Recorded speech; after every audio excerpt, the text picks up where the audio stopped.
to Practice and Action seminar series. This series is sponsored by the Office of Public Health Practice and the Public Health Student Association. Today's seminar is 21st Century Tobacco, Vaping and Electronic Cigarettes. Today's speaker is Dr. Susan Walley. Dr. Walley is an Associate Professor of Pediatrics at the University of Alabama at Birmingham and is a pediatric hospitalist at Children's of Alabama. She is also a certified tobacco treatment specialist. Dr. Walley has extensive experience in the reduction of youth tobacco use and tobacco smoke exposure through clinical, research, advocacy, and educational efforts. Currently, she serves as the Education Chair for the Executive Committee for the National American Academy of Pediatrics, section of Tobacco Control. Please give a warm welcome to Dr. Walley. This is such an important topic, vape, electronic cigarettes, and we'll kind of get into a little bit more of that terminology.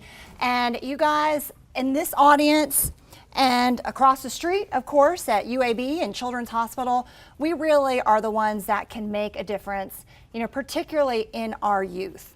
And so we're going to go ahead and get started. So maybe let's start by from 1 to 5, show me your fist. Where do you feel like you are in your knowledge about electronic cigarettes and vape? So 1 would be like, I know nothing about it, that's why I'm here, no duh.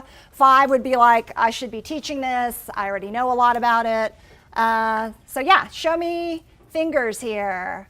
Okay, I'm seeing some ranges. Okay, great. Okay, so hopefully you'll all have a better understanding, and this is our objectives for today. It took decades for us to understand really the huge health effects that we all know in this room about tobacco. And that evidence is really just emerging about electronic cigarettes and vape. I'm going to use those terms interchangeably. But we're going to talk about this emerging literature on the epidemiology, the pharmacology, and health effects that we know about.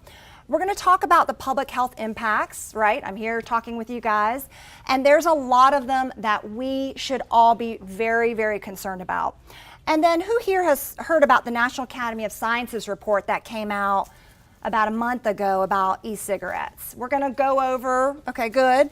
It got a fair bit of media, and some of it, as we all know, was a little bit maybe biased in a direction, from my standpoint, that did not really do full justice to the public health implications. So we're going to talk about that just a little bit.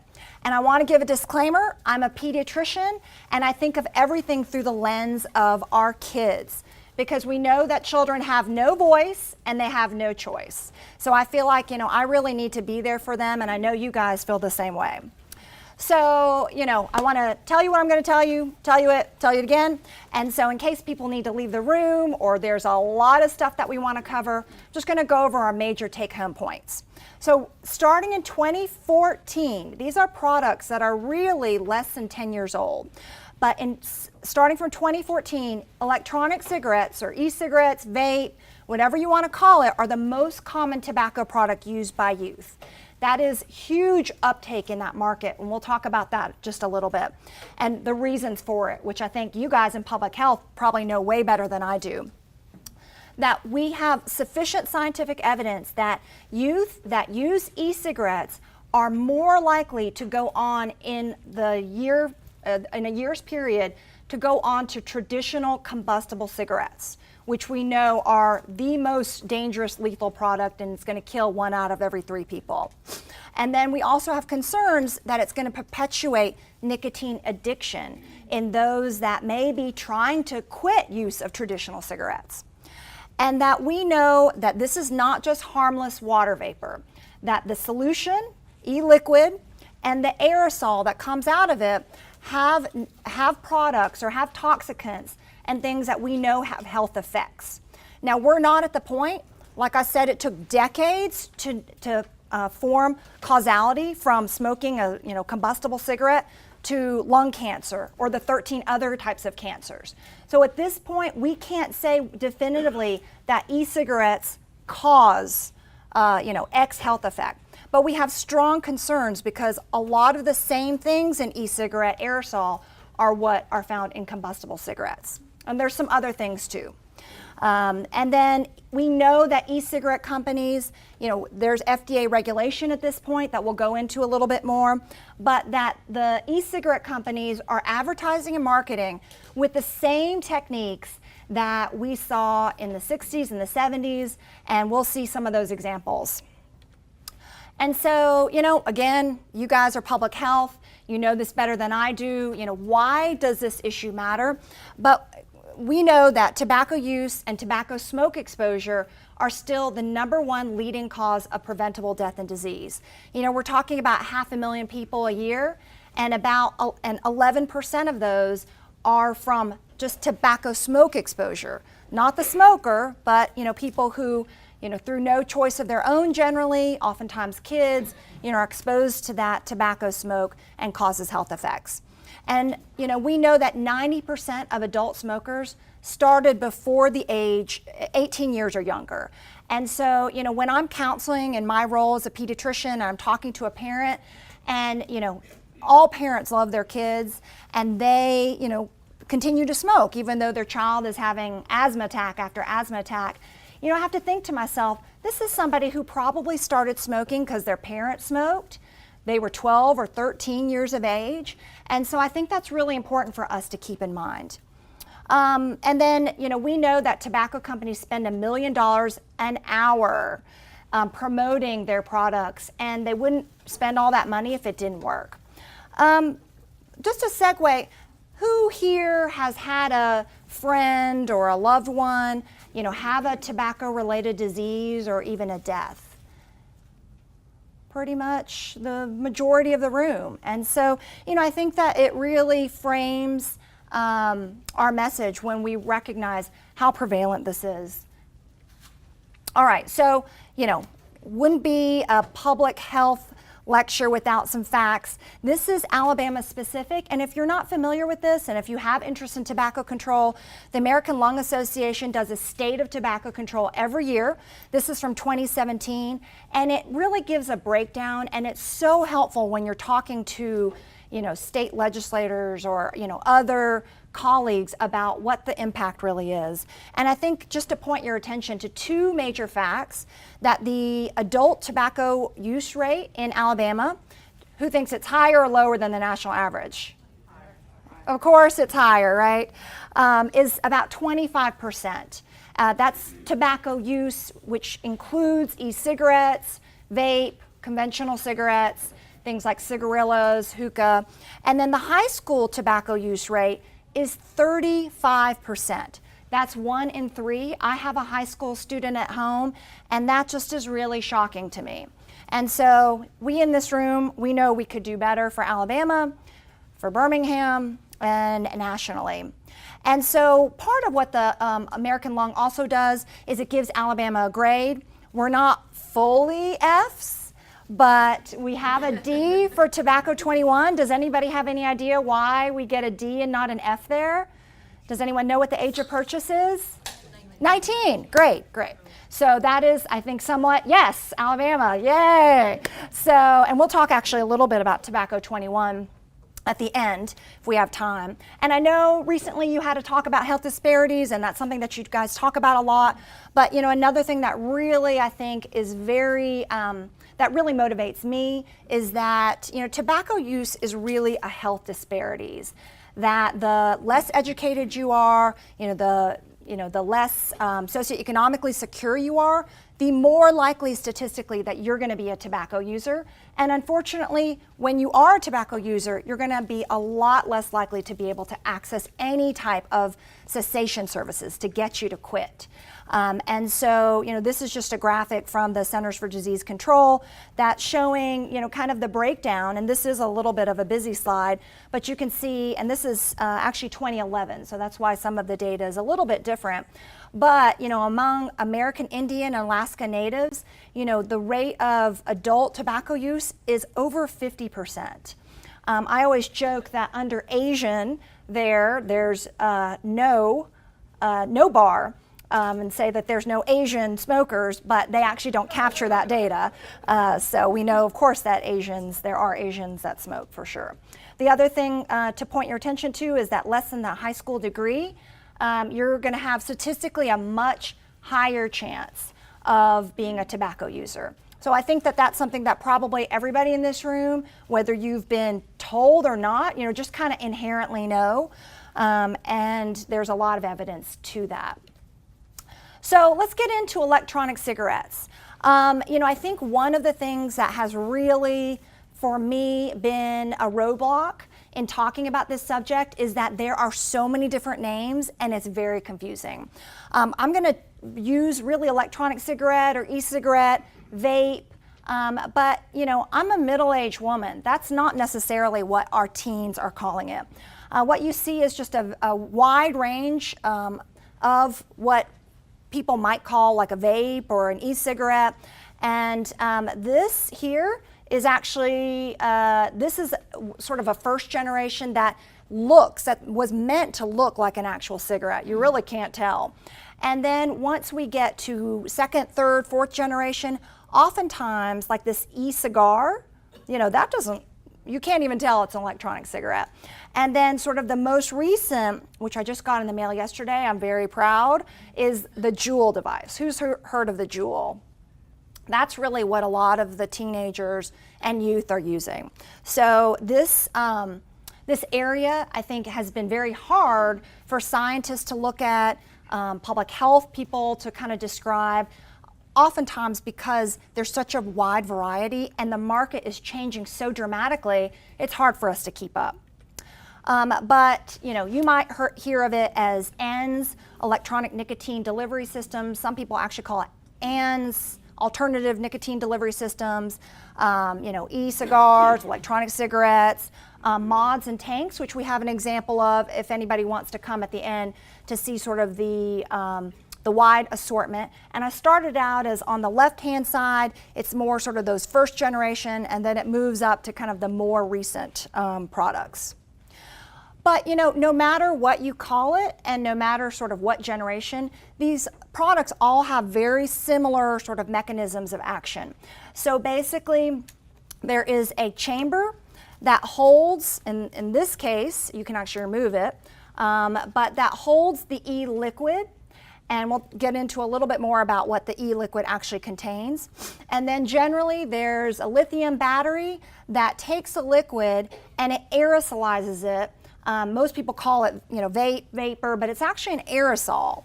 And then there's a mouthpiece, like so, that the user would inhale. Unlike a traditional cigarette, in general, if you're not actually puffing into it, there's no emissions that are coming out of the product. Whereas a traditional cigarette, if it's lit, then there's that secondhand smoke that's coming out at all times. And so, again, even though this is kind of a picture of sort of a more traditional e-cigarette or a first generation e-cigarette, you have your cartridge and then your battery that when somebody takes in a drag, it atomizes or makes this aerosol. And then, some products actually have a light that lights up to kind of simulate what a combustible cigarette will do. So again, all of the products, no matter what you're using, have very similar characteristics. If you go to YouTube and put in vape, it is just really amazing what you're going to see. There's somewhat of a vape culture. Now, I will tell you some of this is sponsored by the tobacco companies. So in similar ways where tobacco companies used to, pay physicians even to say, hey, cigarettes are safe. My favorite brand is X, Y, and Z. They're doing the same thing with some of these testimonials that look like they're unbiased on the web. And I think all of you guys know that e-cigarettes at this point are really very ubiquitous. And I think the most infamous is the vape shop. And, I've been to several. It is quite a interesting learning experience. And like, for example, this one, Vape on the Water, which is on the way to the lake, that one of my colleagues gave me. But I think the bigger concern, especially from a public health standpoint, because most of the vape shops at least say, whether they're enforcing it or not, that you have to be a certain age to enter. But this is a picture from a local drugstore. Now we know that there are some drugstores like CVS, thankfully, that have made the decision not to sell tobacco products.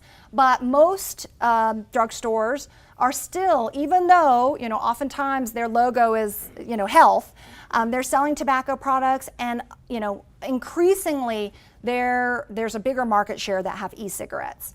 And so you think about a 5-year-old or a 6-year-old coming in with their parent, who's not even there to buy tobacco products, and you see this wall, and I think all of you guys know about social norms.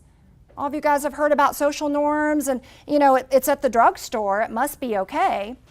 And I think that that's definitely something that we, from a policy standpoint, that certain states and communities have addressed.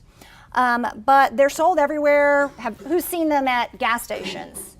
I think pretty much any gas station you go to is going to sell some e-cigarettes, and it's generally, I'm not supposed to walk over there, but it's generally going to be like your blue cigarette, like your what we call disposable cigarettes. Whereas the ones that are, like the Juul, the more expensive, this costs about $60 online. That's going to be more in a specialty store. So, but most teenagers access convenience stores about twice a week.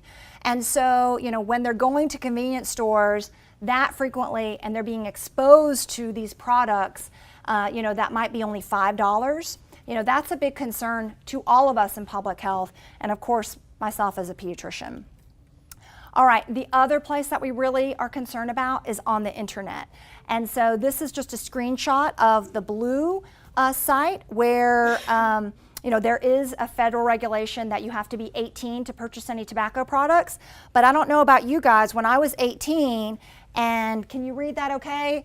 It says, yes, I am over 18, or no, I am under 18. And there's nothing preventing you from saying, yes, I am over 18. And so the regulation on the internet there is very limited, if anything, you could argue. And then once you get on this site, you can buy, your Java Jolt, your Vivid Vanilla, and we'll talk a little bit about flavors because, we know that flavors entice youth. And, for example, this is my favorite thing to show. This is an e-liquid that I bought. What does this remind anybody of? Yeah, these Sour Patch Kids, right? I mean, it's really a knockoff. To be honest, Sour Patch needs to sue this company. But we know that flavors entice youth, and that was why they were that regular combustible cigarettes. Flavors have been prohibited other than menthol for many years now. But that regulation does not apply to e-cigarettes. So again, a big concern to youth and youth initiation.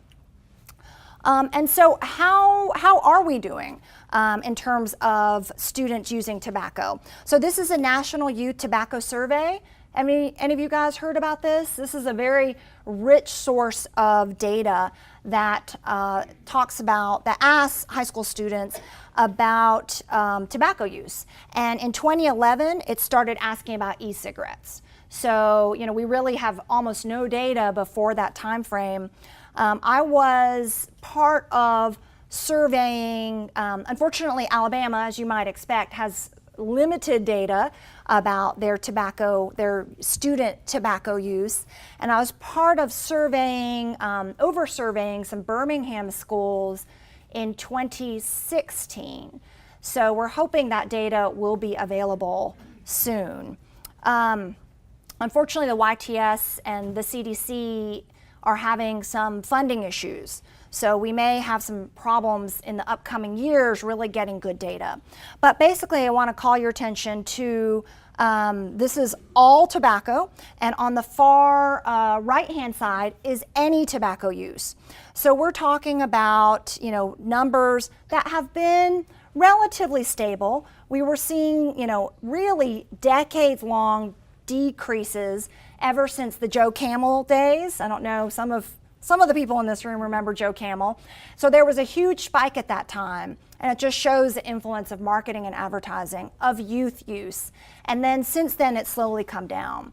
And so you can see here from 2011 to 2013, and then we started seeing an increase again, which of course was related to the huge increase in e-cigarette use. And so between 2011 and 2015, you can see that there is a astronomical increase. Let me see, that's about 3 to 18% rise in high school students using a form of tobacco, e-cigarettes.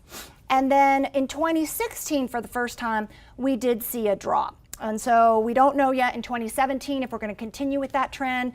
What we're really hoping is that some of the marketing, the counter messaging from places like CDC and who's seen some of those tips from smokers, the really graphic ads that are on television, hopefully some of those are really hitting home.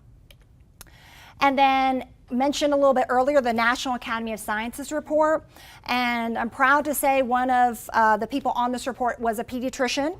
And so, the purpose was just with all of the evidence coming out and really, a lot of kind of confusion and controversy on both sides to inform the public and the FDA, which basically has the legal authority to regulate tobacco products. We'll talk a little bit more about specifically e-cigarettes and what the consequences were of e-cigarettes. So we're just going to talk about some of the major conclusions and then get into a few of the parts that are really relevant for you guys as public health people.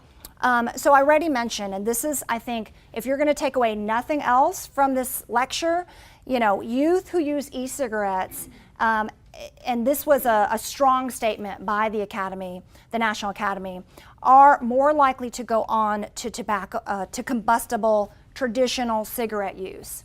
And, for me, I can just stop right there. That's enough to say that I am very, very concerned about electronic cigarettes.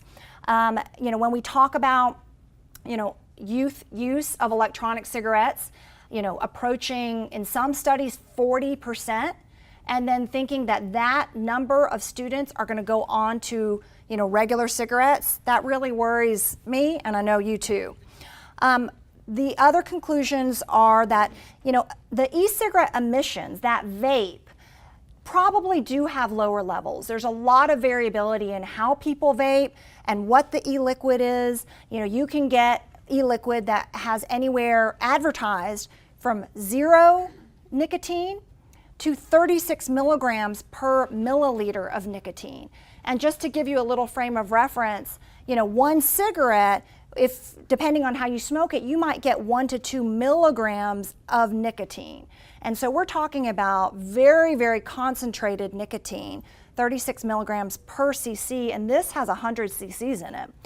And so, the emissions probably do have less toxicants than combustible cigarettes, but the problem is that they still have the same carcinogens, this nicotine, and also other things like metallic nanoparticles and ultrafine particles. So basically, the word is they're not safe. They might be safer than cigarettes, but we know cigarettes are one of the most harmful legal products that have been ever been made. We know that e-cigarette use does have physiologic effects. Again, that data is emerging, but we really don't know the full health impacts. Definitely not long-term. Maybe some short-term related to adolescents who use e-cigarettes and have worse asthma, have some information about cardiovascular risks. And then, we do know that e-cigarette use may lead to smoking cessation in some smokers. And I think that, definitely as a physician, I know all of you guys out there, we want people to stop smoking. But the problem is that we don't want to support a product that really is not going to do that on a public health scale. So, the caveat to that statement is that most smokers who are using e-cigarettes to quit smoking, they actually have dual use. And what that means is that they're using combustible cigarettes. They may smoke less than they used to, but they also are using e-cigarettes, oftentimes in places that they couldn't use their cigarette. So, in terms of like their nicotine addiction, they're still maintaining that nicotine addiction. And then if a cigarette smoker completely switches to e-cigarettes, doesn't smoke at all any cigarettes anymore, there may be less health effects. More research is needed, and certainly as a physician, I want to support anybody who's trying to get off combustible cigarettes, but this is not the way to do it, and that's not the way that most medical associations are, most if not all, are recommending that happens. Okay, so just to get into a little bit more in terms of the effects to youth. I've already said that I think the major point of this talk is that we have enough data to say that there is very good evidence that e-cigarette use in youth increases the risk of using a combustible tobacco product like cigarettes or cigarillos, cigars. And this is the most recent meta-analysis, which I think is quite good. It has, it has 7 studies. I mean, again, this is a product that we really weren't capturing until about 2011. And basically it shows that, about 3 or 4 times the risk of youth who has never used combustible cigarettes, who uses e-cigarettes, 1 year later is more likely, 3 or 4 times more likely to use combustible cigarettes. And it makes sense. There's a lot of very similar, like hand to mouth, but also that kind of social norming and what we call a gateway effect. I think all of you guys have probably heard of that. All right, and these slides will be available too, because I know this is a lot. All right, so we're going to transition just a little bit into sort of what is in this liquid. And I love this picture. It's from Sports Illustrated because it so clearly illustrates that this is not a product that is geared to a middle-aged woman like myself. This is the teenage boy, and the marketing, and I'll show you some examples, is so similar to sex cells that traditional cigarettes used decades ago.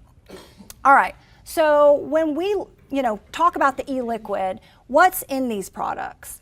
And I think that again, this is something that is evolving, but what's advertised generally is humectant, and that's going to be like polyethylene glycol or vegetable glycerin. That's the same stuff that is in stage smoke. It's in a lot of cosmetics. It's actually generally recognized as safe for eating. Inhalation, though, is a totally different thing. The other things that are advertised that they will say is in my product, this is way too small for my 40-year-old eyes, but they'll say that flavorings are in there. And flavorings, again, we have some issues that even if something is known to be safe for ingestion to eat, we don't know that it's safe to inhale. And then plus or minus nicotine. There are definitely e-liquids that say that they don't contain any nicotine, that in quantitative studies, they found nicotine in them. And so, that's what has been advertised. The Juul actually has benzoic acid as well, which is not typically in the other products. But what has been found in quantitative studies, and we'll see that in the next slide, is, the things that they advertise, the humectants, flavoring, and nicotine, but also we're finding some of the same toxicants that we find in combustible cigarettes, carcinogens, at lower levels, but similar ones, and then ultrafine particles that we think is related to some of the cardiovascular effects that we're seeing from some e-cigarette studies, health studies, and then metallic nanoparticles. And that actually is interesting because it's not so much found in the solution, but it's found in the aerosol. And the thought is that it's the metallic coil that heats up the solution that, over time disintegrate, and that's where these metallic nanoparticles are coming in. So, again, it may be less bad than combustible, regular, traditional cigarettes, but it doesn't mean that it's safe. It certainly doesn't mean that it's good for you.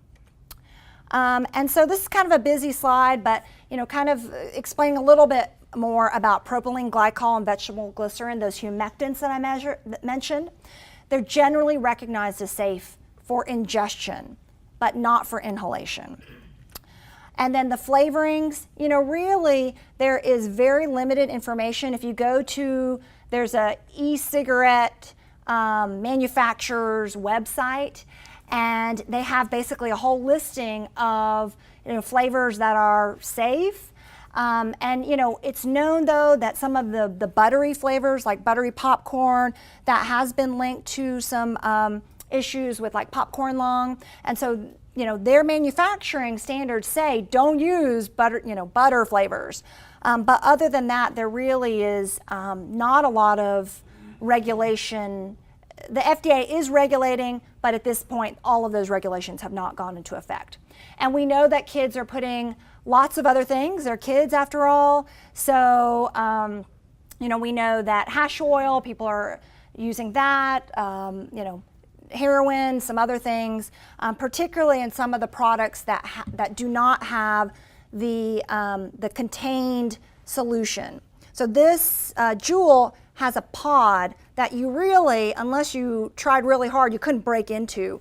But a lot of the other products, like the tank systems, you open it up and you really insert, it's made for e-liquid, but you can kind of insert anything that you want. And then the nicotine. I already said that some solutions say they have no nicotine. The FDA looked at this and found that some of the solutions actually did have nicotine, which makes us, of course, very concerned when we're talking about a youth that might be experimenting and saying, oh, well, this doesn't have any nicotine, I can't get addicted to anything. Well, surprise, there's some nicotine in there. I really didn't know a lot about nicotine before I started getting into this work, but nicotine is considered a toxin, and it is found in very small amounts in things like potatoes, but it really is only commercially available, and it's been made in the lab from the tobacco plant. And so you will sometimes see e-cigarette solution that says, not a tobacco product. I think I have one of those actually there. But as far as, a lot of tobacco control experts know, there's no commercially available way of getting nicotine without using tobacco. It takes about 800 pounds of potato to get 1 milligram of nicotine, and so that's not really a great business model. I'm not a business major at all, but so nicotine is the primary psychoactive ingredient in tobacco, and that is what makes, of course, you addicted. And nicotine does have its own effects, but in combustible tobacco, cigars, cigarettes, a lot of the health effects come from the tars and the 7,000 other chemicals that you're getting when you're smoking, due to the addiction, the physical addiction, as well as the behavioral component. And so I love this graphic. Basically, has anybody seen a tobacco plant in person? Yeah, I had not really until I went to Epcot, of all places. They had like tobacco plants to show. Did you on a farm or? Yeah, and was that in Alabama, just wondering? North Carolina, okay. I went to Duke, so, but as far as I know, there are not any tobacco farms still in Alabama. Does anybody know differently? So this is a tobacco farm with tobacco plants, and basically they take the leaves, they dry them. This is a customer as well as a worker. You can see the cigarette in his mouth. And then basically they grind, of course it's a process, but they grind the tobacco leaves and make a grind. And that is the same thing that is in cigarettes, but it's also the same thing that you see in e-cigarette liquid, the ones that state that they have nicotine in them. And so, just kind of as a summary, in terms of what we know about e-cigarette health harms, it's not only the nicotine, which we know causes addiction, but, we know that there's toxicants and carcinogens in the solution and the secondhand aerosol. And there is some, not that many, because again, this literature is emerging, of cardiovascular effects of e-cigarettes that are similar to cigarettes. I'll show you on the next slide. There's a lot of work going on about the pulmonary effects on lung function, particularly in the like neonatal mouse. And you know, it's not ethical to do a randomized controlled trial where you have a baby and you expose them to e-cigarette, right? Like, we already know that there's bad things in them. So a lot of this has to be inferred from animal studies. And then, you know, really we just don't have a lot of the information. But at this point, you know, for me, and I think hopefully for you guys, we don't want to, you know, have the wool pulled over our eyes, and then 20 years from now we find out, oh, this really was just as bad as traditional cigarettes. And now we have a whole generation of kids that are addicted. So this is what I alluded to about the cardiac effects of e-cigarettes. And actually on the blood vessels, they found that the changes of the blood vessels of traditional cigarettes versus e-cigarettes were very similar. Maybe more so for the traditional cigarettes, but the concern is, of course, that we know that the effects of, or the health effects of cigarettes are largely due to what the effects are on the blood vessels when we talk about stroke, heart attack, cardiovascular disease. And so if e-cigarettes are doing the same thing, and it's thought that a lot of this has to do with the ultrafine particles from when these batteries are really aerosolizing that solution. All right, so let's talk about the non-users, because I think a lot of us here in public health are really here to think about, of course, the smokers and making sure they have adequate resources, but also, those children, pregnant women, all of us as the public. And, there's very strong advertising. I had actually not seen this particular ad, which I can't remember what magazine it's in, but there's a lot of advertising. Have you guys seen it? That basically is like, now you're free. You can smoke you can vape anywhere you want. And I think that the end result of that is that we're seeing a lot of people that are trying or that are vaping in places that, really we would have never dreamed that they would have tried smoking. And, that's really concerning for multiple reasons. One is, I don't want to be exposed to that, but also that's a social norm.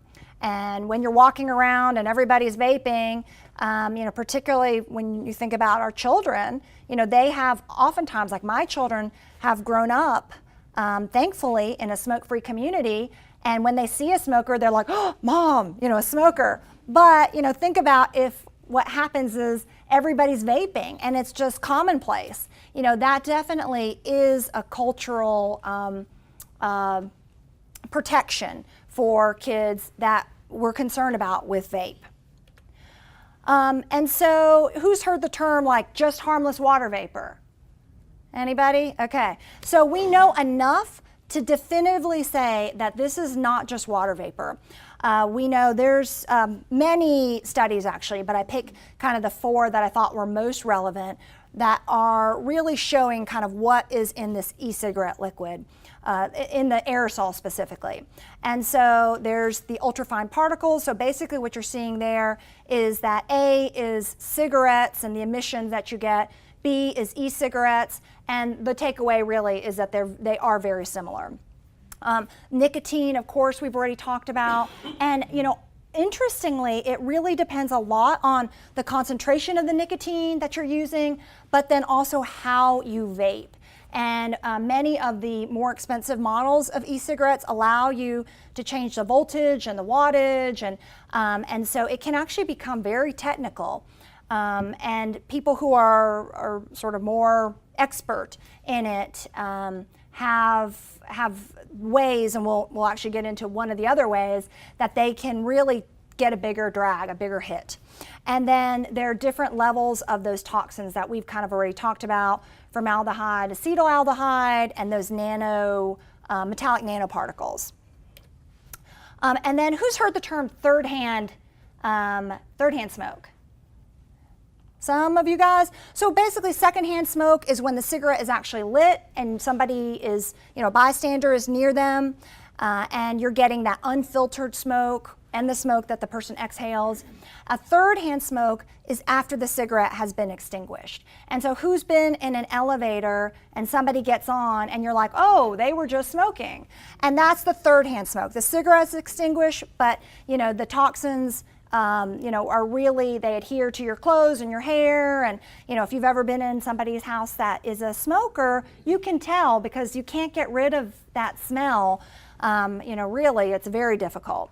And so we applaud, I know, the Housing and Urban Development's recent change to prohibit indoor smoking. And part of the rationale was health for sure. But much of it is that when there's a smoker in an occupant who's a smoker, once they die, oftentimes, it is very, very expensive and difficult to clean that apartment space because of the third-hand smoke. And so basically third-hand smoke, we know in cigarettes, it deposits and then it can reoxidize. And there's not a plethora of data, but Gonowitz and others had a study related with nicotine that deposits on surfaces. And so we know that e-cigarettes do have some third-hand, we call it third-hand vape or third-hand aerosol. All right, so this was a video, and again, there's just really a plethora of them on YouTube. It's not going to play because of QuickTime, but basically it is very enticing. And probably a lot of you guys in the room have never seen a tobacco advert, like a commercial, because that was banned in I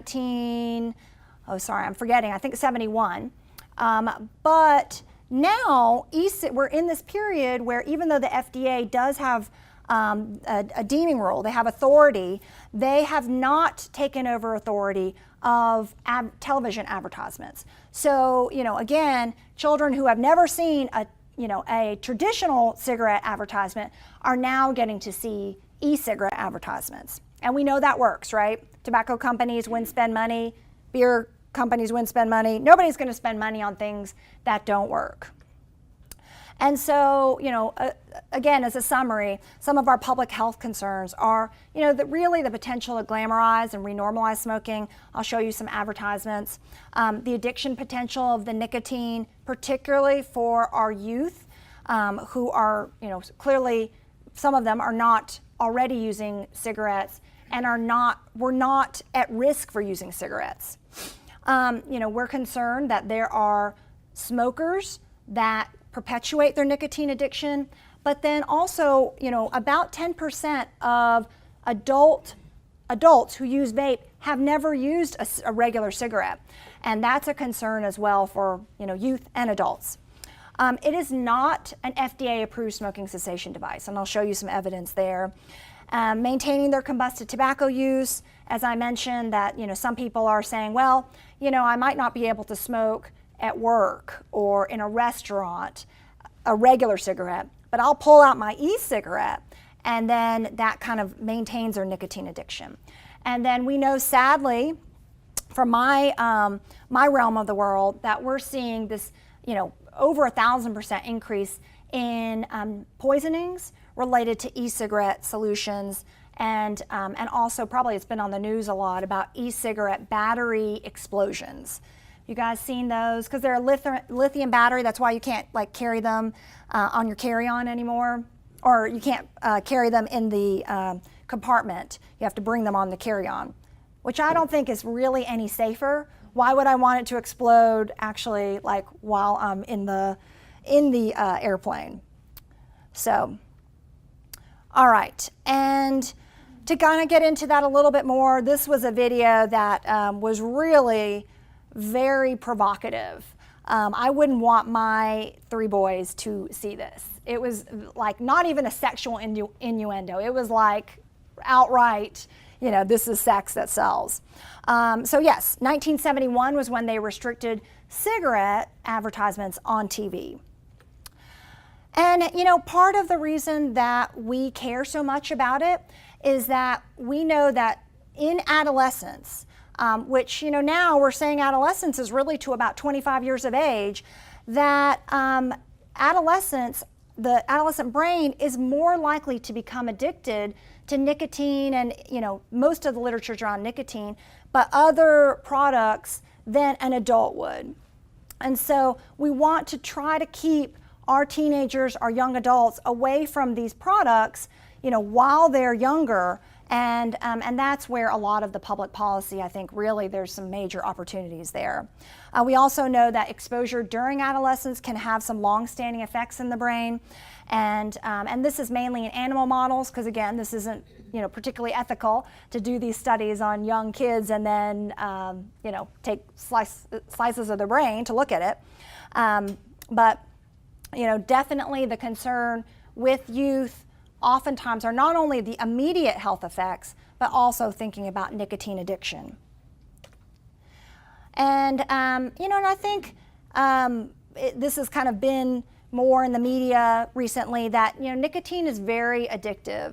And when you talk with people that are using multiple products like heroin and cocaine and nicotine, a lot of them will say that it was hardest to give up the cigarettes, and some of that has to do with clearly marketing and advertising, and just cultural norms, versus but there's also the addictive potential as well. And so this is saying that nicotine, is really just as addictive and as hard to quit as heroin, cocaine, barbiturates, and alcohol. And we also know that nicotine is a gateway. The animal models are really for cocaine, but in longitudinal studies, we see that with marijuana and other drugs. So lots of reasons to keep our youth away from nicotine and e-cigarettes. And then I alluded to this a little bit earlier, that, unfortunately, these things, and I'll pass it around, these solutions, they smell, wonderful. And if you want to come up to the desk afterward, they're, you can understand how a young child might think that, this is a juice. But unfortunately, a lot of these solutions are very concentrated nicotine. And so, what we know is that even a, relatively small ingestion, 0.8 milligrams per kilo, can induce some mild symptoms. And then the lethal dose, has a huge range, but, between about 1 and 13 milligrams per kilogram. There's been one child death. It was a child that got into their mother's extremely concentrated, not for commercial sale, but she had bought some concentrated nicotine online that was 100 milligrams per cc. And the child got into some and seized and died. And we're actually really fortunate that that hasn't happened more so. And part of that is related to public health experts like yourself, because there was a child poisoning bipartisan bill in the National Congress that passed, that made all solutions have to have child-proof packaging. And so hopefully that is going to have some impact, and I think maybe it already has. That passed in 2016. But basically, this is a overly busy slide, but it's from Pediatrics in 2016 that's showing exposures to several different tobacco products. This is cigarettes. It is relatively stable. So this is reports to the Poison Control Center about exposures. Most of these are kids, but not all of them. And then this dark line is e-cigarettes.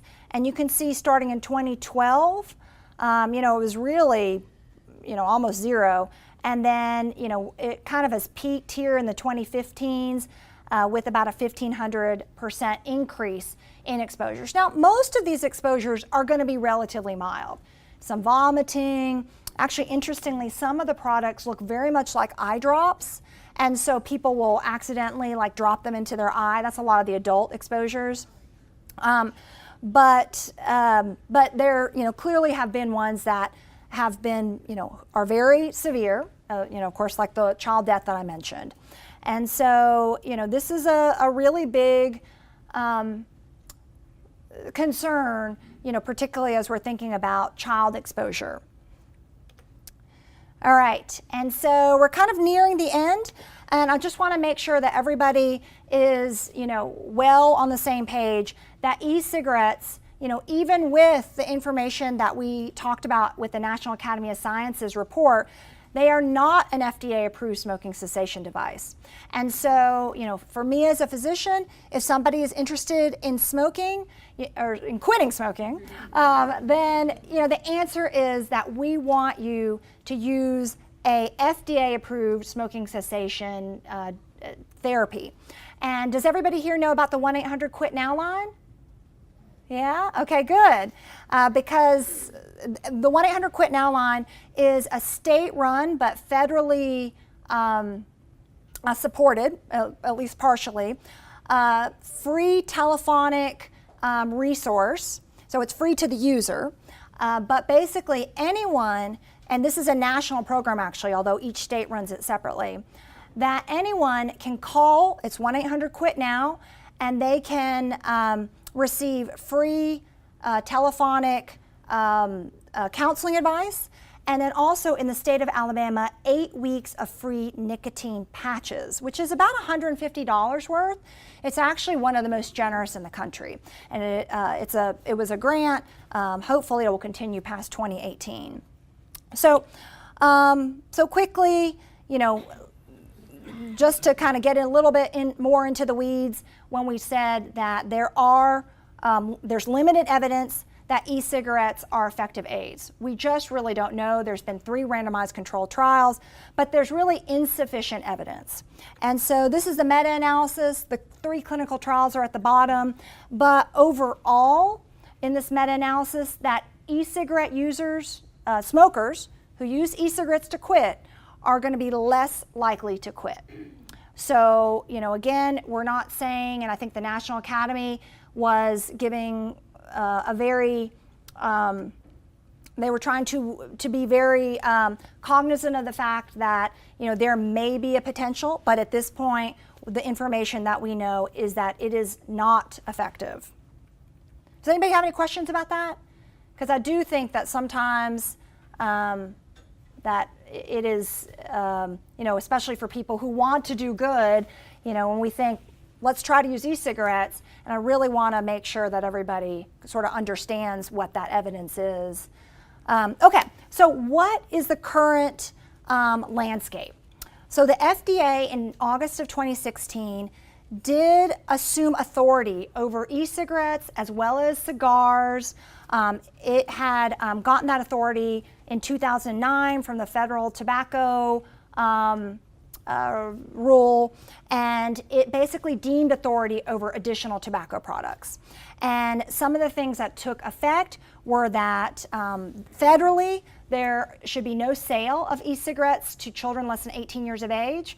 Now I will say that most states had already passed something that was equally as strict, if not stricter. The goal was improved quality standards and in listing ingredients and saying if the ingredients are what's listed, it's really what's in it. And then the goal was to have health warning labels. So you can't say that it's safe or it's healthy. But just from the onset, it was not going to address advertising on TV, the flavors, which are such a big deal for kids, and any type of online sales. And so unfortunately, with the current administration, there's been a hold, and they've extended the compliance deadlines, and not to get into it too much, some of them are even extended all the way to 2022. And so while it is not correct to say there's no regulation, I think that we're in a point where the regulation is still pending, and there are many opportunities for you guys as public health experts to really be making a difference on a local or state level. And then there's no Consumer Product Safety Commission oversight, and that would really be who maintains the batteries. And this is just a shot from from BuzzFeed about a 17-year-old that, well, number one, he shouldn't have had a vape to begin with, but had a lithium battery explosion. So, and then, the question that I get a lot is like, where's the big tobacco companies? And no worries, they all have their own brand of e-cigarettes. And the one that's, I think, very scary and with still a lot of sort of pending, we don't know what's going to happen, is that Philip Morris International has something called IQOS. Has anybody heard of that? It's supposed to be a reduced harm product, and that's how they are actually trying to market it in the United States and internationally. And the advisory committee to the FDA basically just said that they feel like there's not enough evidence to call them a reduced harm product, but the FDA under Scott Gottlieb, can kind of do what they want with that information. So that's pending right now. And that's going to be a whole other ball of wax. And so, I alluded to earlier, there's a lot of similarities to what e-cig companies are doing compared to regular cigarettes. And on the right is what regular cigarette companies were doing, traditional. And then on the left is Thin, is a company that has some of the market share. Have you guys seen the Stephen Dorff advertisements? That's probably one of the more famous ones with Jenny McCarthy, every pediatrician's favorite celebrity, with her vaccine statements. And so, on and on, very similar things. And so lastly, I wanted to make sure to get to the Juul is a new product, and this is a screenshot. It looks fun, and the person on the advertisement does not look that old, but the website is 21 and older. And then you guys had to talk about marijuana recently. There's a lot of overlap there. And so in terms of public health initiatives for you guys, I think that one of the most powerful things is the comprehensive smoke-free ban. And I was talking with Lisa a little bit before this. UAB has a comprehensive tobacco-free policy that includes e-cigarettes. Now, most of us, including myself, who tries to keep up with this, is like, I didn't realize that. They are definitely in the process of deciding about what their enforcement is going to be and education. They're hoping they're going to really roll this out with the new academic year. Any of you guys are really interested in that, we would love a lot of student and public health input. Tobacco 21, who's heard of that? Okay, great. Tobacco 21 basically just means that you have to be 21 years of age to purchase. That's been passed in 5 states so far, and there is emerging, it makes a lot of sense. Tobacco, marijuana, alcohol, all 21, maybe firearms too. But anyway, so that is a new initiative. And then point of sale restrictions, which basically just means some of those pictures that you saw where you go to a store and it's like e-cigarettes everywhere, that there's some restrictions about that. So I would love, if any of you guys are really interested in this topic, that I am recruiting 2 interns for summer 2018. And so it's we have a small stipend as well, so it's among what is on, I guess, electronically, the choices. So I would love, I know I'm a little over time, if there's any questions, people can just come up afterward.